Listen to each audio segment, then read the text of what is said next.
Yang pertama, barang siapa yang membaca surat Al-Mulk, maka surat tersebut nanti di hari kiamat akan membelanya, akan memberi syafaat kepada pembacanya. Di antara hak Allah melebihkan satu surat di atas surat yang lain. Ketika kita membahas dalam surat Al-Baqarah, bahkan Allah melebihkan ayat kursi di antara ayat-ayat yang lain. Maka salah satu yang Allah janjikan kepada kita adalah orang-orang yang senang membaca surat Al-Mulk atau berdawam atau selalu berkesinambungan terus-terusan membaca surat Al-Mulk di setiap harinya, maka janji Allah melalui kalam nabinya, dia akan dibela oleh surat Al-Mulk nanti di hari kiamat, di saat tidak ada pembelaan kecuali yang diizinkan Allah. Dan salah satu pembelaan adalah Al-Quran. Dan yang pertama sekali mendatangi orang yang suka membaca Al-Quran yaitu surat Al-Baqarah dan Ali Imran dalam hadis riwayat Bukhari Muslim. Rasulullah berkata, Iqra'ul Quran, bacalah Quran, fa innahu ya'ti yaumal qiyamah, karena Quran itu akan datang di hari kiamat, syafi'an li ashabihi, dia akan memberi syafaat kepada pembacanya atau sahabatnya. Dan terkhusus surat Al-Mulk ini berdasarkan hadis an Abi Hurairah عن النبي صلى الله عليه وسلم قال إن سورة من القرآن, kata Rasulullah, ada satu surat di dalam Al-Quran, salasuna ayat, surat itu punya 30 ayat, syafaat li rajulin hatta ghufira lahu, maka dia nanti akan memberi syafaat kepada seorang yang membacanya, hatta ghufira lahu, bahkan bisa diampunkan dosa-dosanya. Wahia suratun tabarakalladzi biyadihil mulk, dan surat itu adalah surat tabarakalladzi biyadihil mulk. Jadi yang dimaksud oleh Rasulullah adalah surat Al-Mulk. Hadis riwayat Abu Dawud, Tirmizi, Ibnu Majah, Ahmad, Al-Hakim, dinyatakan sahih oleh Imam Al-Hakim, Imam Zahabi dan seterusnya. Imam Syaukani juga mengatakan sahih dalam kitabnya Nawaidul Awtar. Jadi tidak ada keraguan tentang salah satu kelebihan orang yang membaca surat Al-Mulk adalah akan dibela oleh surat Al-Mulk nantinya.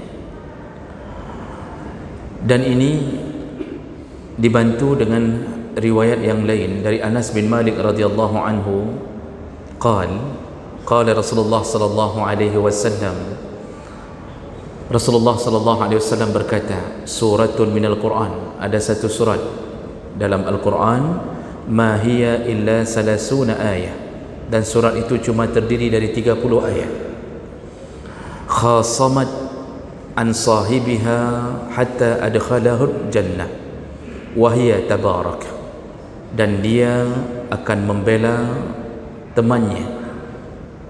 Khasamat itu membela dalam keadaan berdebat lebih dahulu.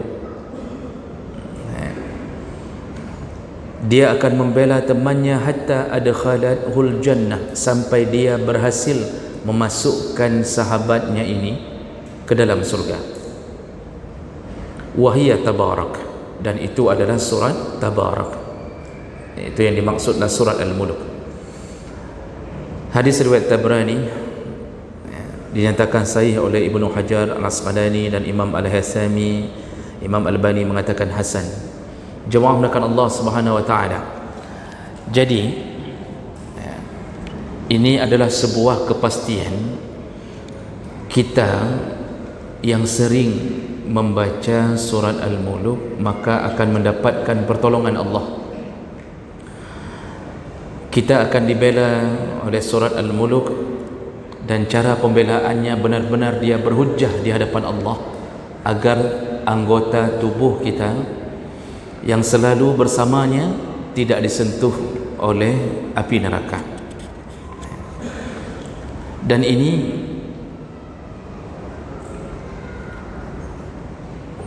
cara dia membela disebutkan oleh Ibnu Mas'ud dengan hadis riwayat yang marfu'. Qal yu'ta ar-rajul fi qabrihi min qibali rijlaihi. Nanti waktu di alam kubur atau di alam barzah, Ibnu Mas'ud menceritakan seseorang akan didatangi di alam barzah atau di kuburannya dari kedua arah kakinya. Fataqulu rijlahu, maka kedua kakinya nanti akan berkata, laisa lakum alayya ma qibali sabil qad kana yaqumu alayya bi suratil muluk. Jadi ketika ini maksudnya yang mendatangi adalah malaikat.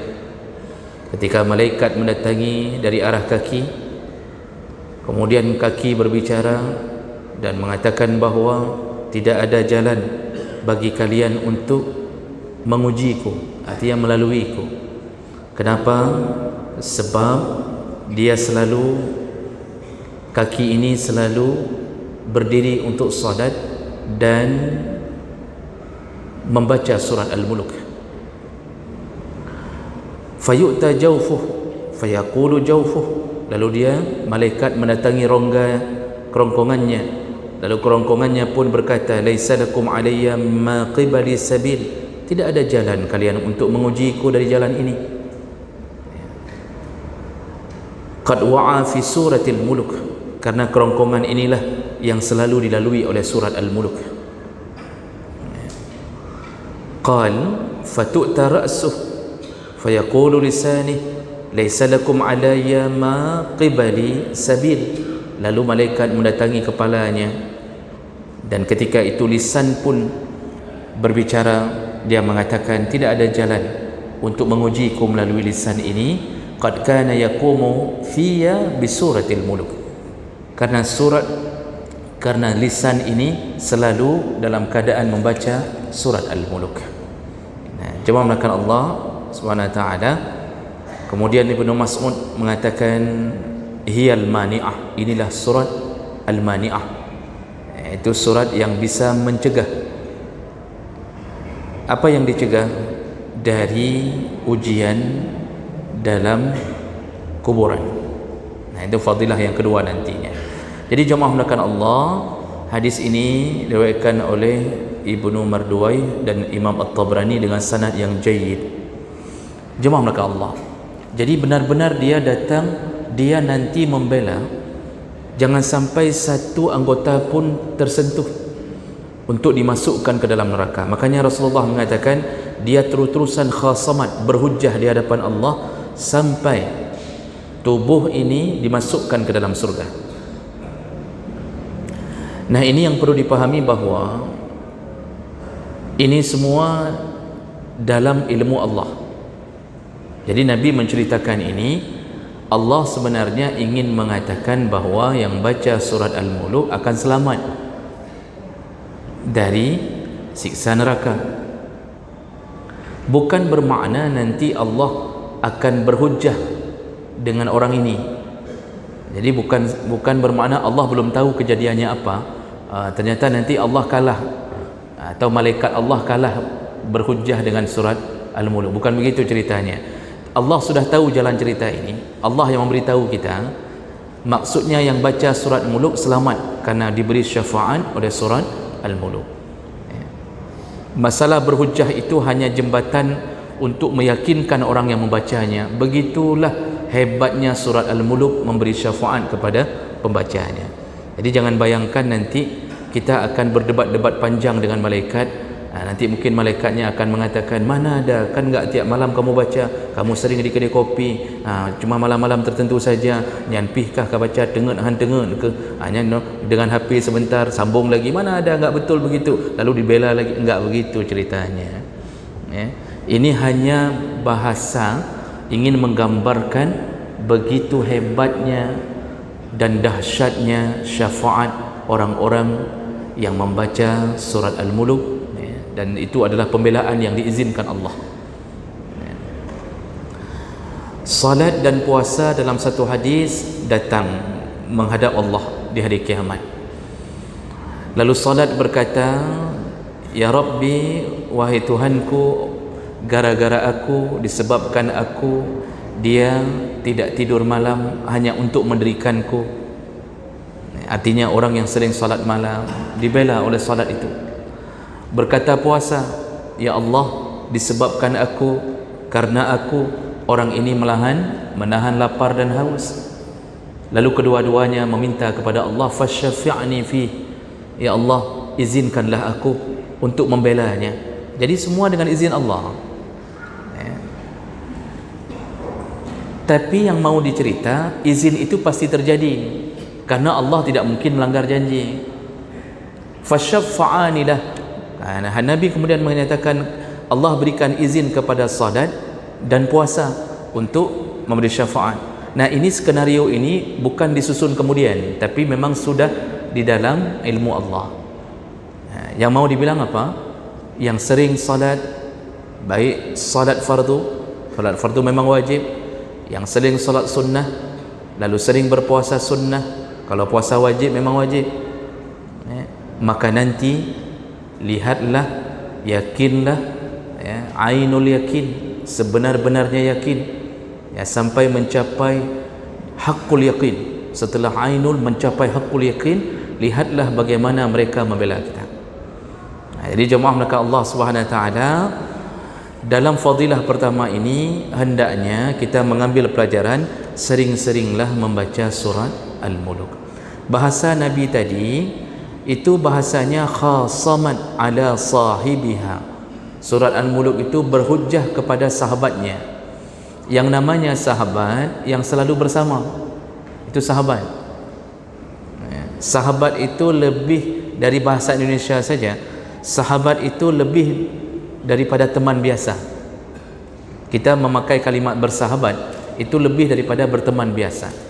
Sahabat itu yang selalu bersama, ketika ada masalah bersama, kemudian ketika ada senang bersama, kemana-mana berdua, mau ke walimah berdua, jogging berdua, goes berdua, kecelakaan berdua, pokoknya dua-duanya sahabat. Asal ada masalah telefon, selalu siang malam, selalu berdua, selalu terikat hati, itu sahib, suhbah. Makanya Rasulullah ketika mengatakan ini, yang dibela oleh surat Al-Muluk bukan yang menjadi tamunya Al-Muluk, tapi sahabat. Jadi bukan tamu. Kalau tamu sekali-sekali datangnya, ketika awal bulan datang ke Al-Muluk, begitu akhir bulan nggak ada uang, nggak mau datang.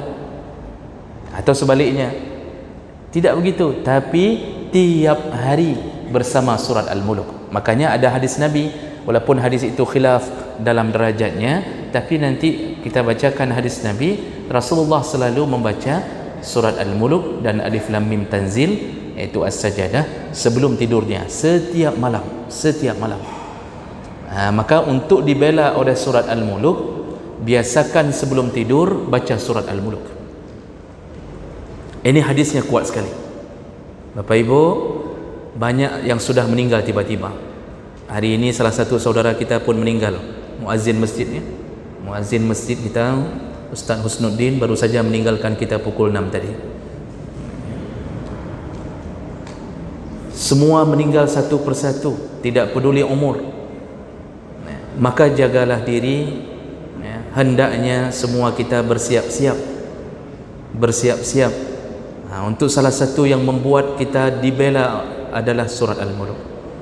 Oleh kerana itu, mudah-mudahan kita bisa amalkan sebelum tidur. Maksud sebelum tidur bukan harus ketika sudah ngantuk. Maksudnya selesai amalan salat witir, kalau salat penutup salat witir, kemudian baca surat Al-Muluk, boleh langsung setelah salat witir, tidak harus menunggu ketika menguap. Karena kalau sudah menguap itu enggak terbaca lagi dengan baik. Kita baca halaman 1, tapi kita mencari halaman terakhir. Dalam hati kita, hana habis-habis lagu, hana habis-habis. Jadi baca maksudnya sebelum tidur. Bacaan sebelum tidur ada surat Al-Muluk setiap malam, dan Allah tidak akan melanggar janji, pasti dibela. Dan itulah sahabat setiap malam bersama surat Al-Muluk. Jadi Bapak Ibu, ini kita ini, apalagi yang sudah beruban, rambut putih, lebih sering-seringlah, karena itu sudah pasti. Yang muda-muda jangan terlalu yakin, yang rambut putih yakinkan diri tidak lama lagi.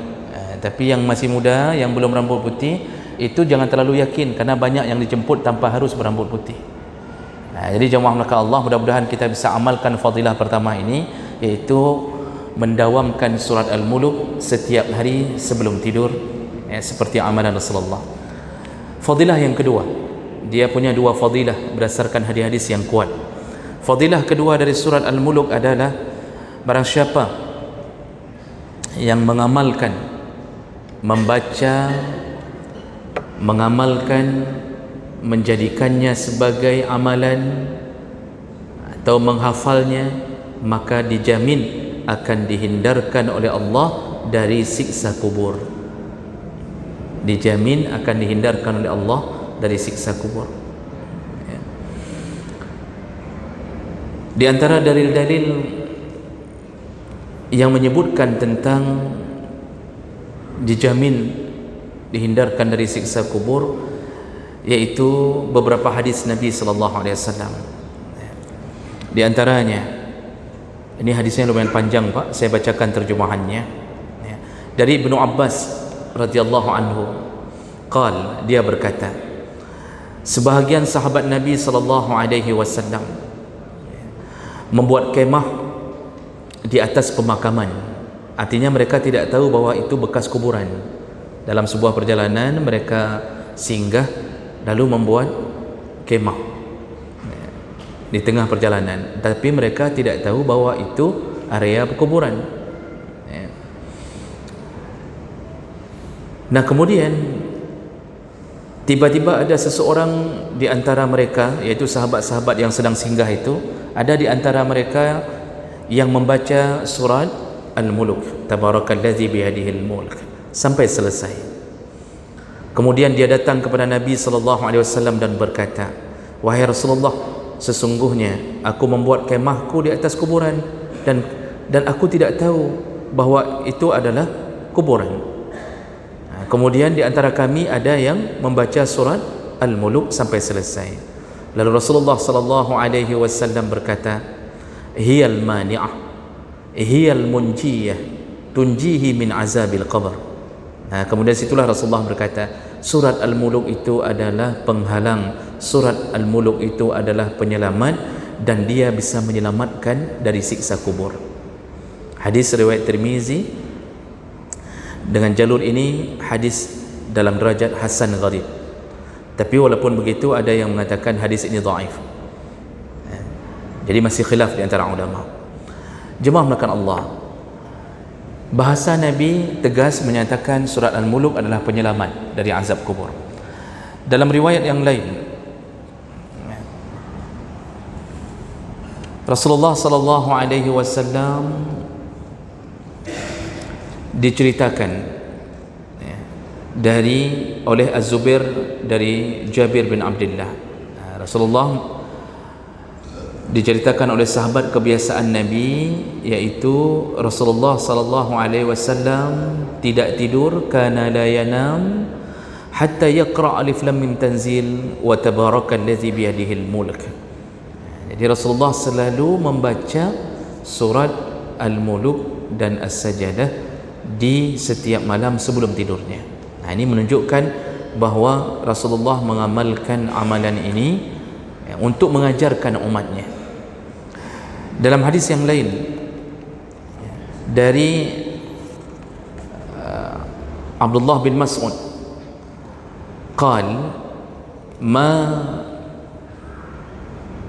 man qara'a tabarakalladzi biyadihil mulk kulla lailah, barang siapa yang membaca surat Al-Muluk setiap malam, mana'ahu Allah biha min azabil qabr, maka Allah akan mencegahnya untuk mendapatkan azab kubur. Wa kunna fi ahdi Rasulillah sallallahu alaihi wasallam nusammihil mani'ah. Kami waktu di masa Rasulullah masih hidup, kami menamakan surat ini dengan surat Al-Mani'ah. Wa innaha fi kitabillah surah man qara'a biha fi kulli lailah faqad aktsara wa ataba. Jadi Ibnu Mas'ud mengulang perkataan Rasulullah, barang siapa yang membaca surat Al-Muluk ini maka setiap malam, maka aksara wa ataba, dia telah memperbanyak amalnya dan dia telah berbuat kebenaran di dalam hidupnya. Nah, jemaah maka Allah Subhanahu wa taala, hadis-hadis menyebutkan, tadi yang terakhir kita baca hadisnya dengan derajat yang sahih walaupun mauquf, berhentinya di Abdullah bin Mas'ud. Jadi Abdullah bin Mas'ud tidak menyebutkan qala Rasulullah, tapi beliau menceritakan yang gaib. Tapi walaupun begitu disahihkan oleh para ulama, dipastikan marfu' walaupun mauquf. Arti marfu' pasti itu datang dari Nabi. Enggak mungkin Abdullah menceritakan yang gaib kecuali datangnya dari Nabi.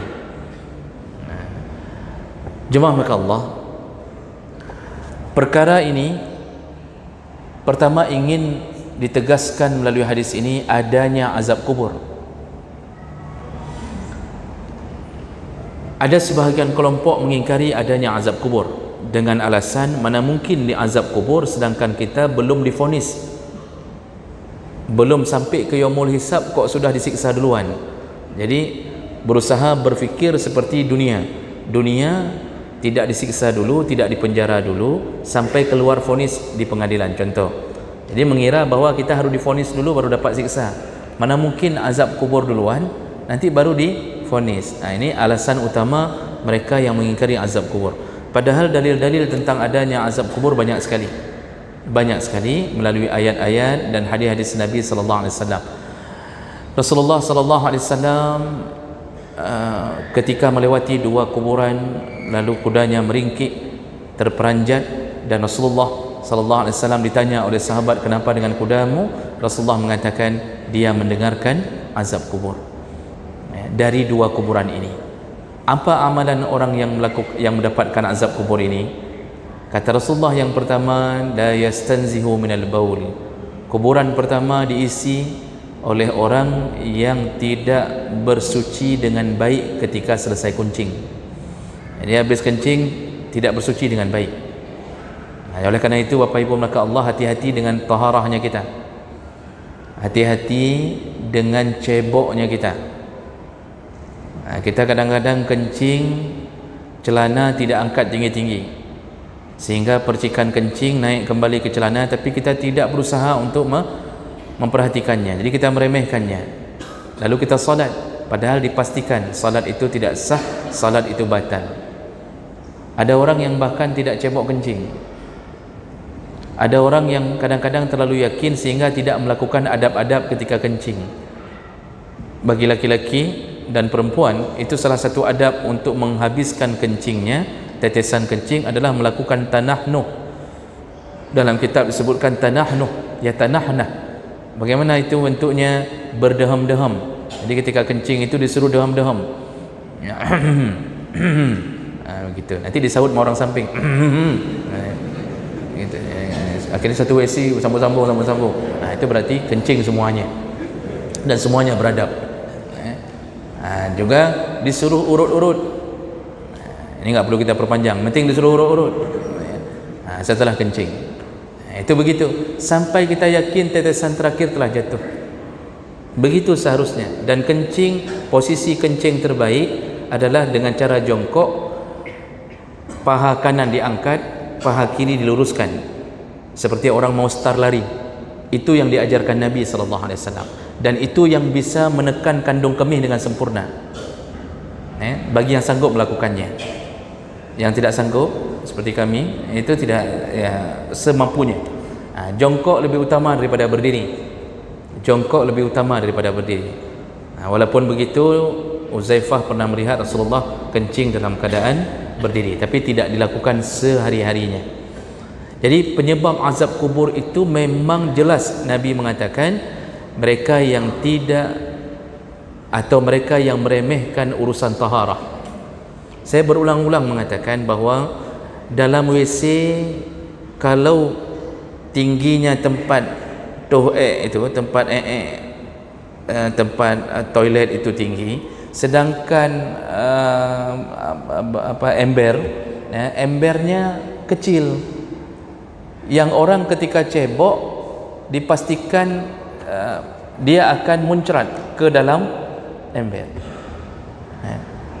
Jadi kita ini ketika kita cebok, bekasan air mutanajis, air yang sudah bekasan masuk najis dari orang sebelumnya, karena terlalu kecil, terlalu pendek dan kecil ember. WC naik sedikit, sekitar 30 cm, itu cukup berbahaya. Lalu kita meremehkannya. Jadi oleh karena itu, kalau bapak ibu melihat di masjid manapun model begitu, buang dulu air itu, buang dulu air pertama yang bekasan orang, lalu isi dengan air yang baru, atau paling kurang kalau tidak buang, tahan dengan gayung kita sendiri untuk cebok, cuma agak lama sedikit ceboknya, cebok sekali tahan lagi, cebok sekali tahan lagi, itu agak lama sedikit, tapi itu langsung bisa dianggap bersuci dengan baik. Dan satu lagi anjuran yang lebih bagus lagi, tolonglah beli ember yang lebih besar. Kalau kita lihat ada masjid yang embernya kecil-kecil, belilah ember. Semua yang cebok di situ ketika mendapatkan kesucian sempurna, pahalanya diberikan kepada yang membeli ember dengan harga Rp55.000. Betul ya, Rp55.000. Jadi tinggal beli satu ember, meninggal tetap mengalir pahala dari WC tersebut. Jadi amal jariah itu tak usah fikir terlalu jauh, wakaf harus besar-besar. Beli ember ke WC saja, Masya Allah, semua yang menggunakannya bermanfaat untuknya, mengalir. Beli sandal saja mengalir. Cuma jangan sampai udah dibeli sandal nggak dipakai-pakai, tapi niat itu tetap mengalir. Jadi itu yang paling bahaya, azab kubur pertama. Yang kedua, kata Rasulullah, azab kubur yang dominan pasti terjadi adalah kepada orang yang melakukan namam. Jadi yang kuburan kedua itu apa pelakunya? Pelakunya melakukan namam, an-namimah, yamshi bin namimah, suka mengadu domba. Jadi hati-hati, hari ini kesempatan mengadu domba lebih besar. Hanya dengan mengetik di WA, masukkan ke grup, karurung sabahnya. Gara-gara kita membuat sebuah statement yang aneh, orang ribut, maka kitalah sebagai provokatornya. Kalau sampai terjadi permusuhan gara-gara kita, maka berhati-hatilah, harus taubat, mohon maaf sebelum Allah memberikan azab kubur. Orang yang sudah dapat azab kubur dipastikan mendapatkan azab neraka. Jadi jangan mengira kan sudah azab kubur, masa neraka lagi. Azab kubur itu pemanasan. Jangan mengira kalau sudah selesai, kayak kita anak-anak asal sudah dipukul, mau dipukul sama guru lain, udah tadi dipukul di sana, oh menan. Azab kubur itu pemanasan sebelum mendapatkan azab neraka. Jadi jemaah mereka Allah, jadi apa hubungannya dengan surah Al-Muluk ini? Maksudnya kenapa? Apakah setelah orang, misal orang nggak cebok, atau orang suka ngadu domba, pagi ngadu domba, malam baca surah Al-Muluk, bisakah Al-Muluk itu membebaskannya dari siksa kubur? Jawabannya tidak. Jadi apa maksudnya tadi Al-Muluk bisa mencegah mendapatkan azab kubur? Kalau orang sering baca surat Al-Muluk setiap malamnya, Allah akan buat dia menjauh dari amalan-amalan yang menyebabkan terjadinya siksa kubur. Jadi ketika kita baca surah Al-Muluk, hati kita dibuat tenang oleh Allah. Jadi kita tidak mengikuti amalan-amalan yang menyebabkan jatuhnya ke azab kubur.